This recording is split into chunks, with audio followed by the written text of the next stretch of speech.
Sarong Dutch nabisto ang saiyang forever sa probinsya ng Sorsogon. Aramon ang saindang istorya kay Catherine Henry.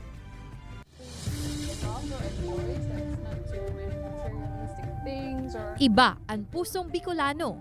Yan ang sabi ni Charlotte Cruz kan the Netherlands sa entrevista kan GMA Regional TV Balitang Bicolandia para iheras an sa iyang istorya kang makahanap siya nin love life sa Gubat, Sorsogon.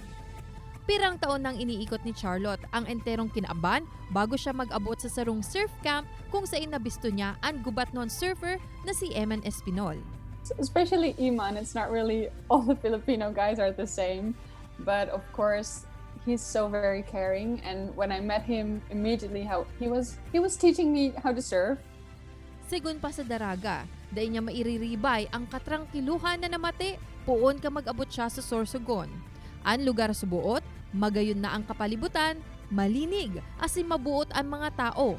Rason, tanganing magdesisyon siya na bayaan ang buhay sa the Netherlands asin magtinir na sa Gubat, Sorsogon poon 2018. I think in the beginning, maybe the friends and family, they weren't sure if this was real. You know what I mean? So it's like a white girl coming in, and of course maybe they were having fun, but if she's going to stay, we're not sure. Naging inspirasyon kan duwa ang lambang saro sa pagpuon ng mga sadit na negosyo, arog kang paggibo ng mga bracelets asin eco-friendly products. Dugang pa ni Charlotte, gusto niyang matawan oportunidad sa pagbuhay maging ang mga lokal na residente kang Gubat, Sorsogon.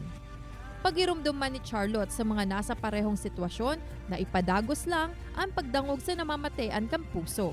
An advice that I would give, but I would say, if your feeling is true, if you really know this person is the one that you want to go for and end up with, then never doubt each other's loyalty. Kay Banan si Jovel Obiso, Catherine Henry, Balitang Bicolandia.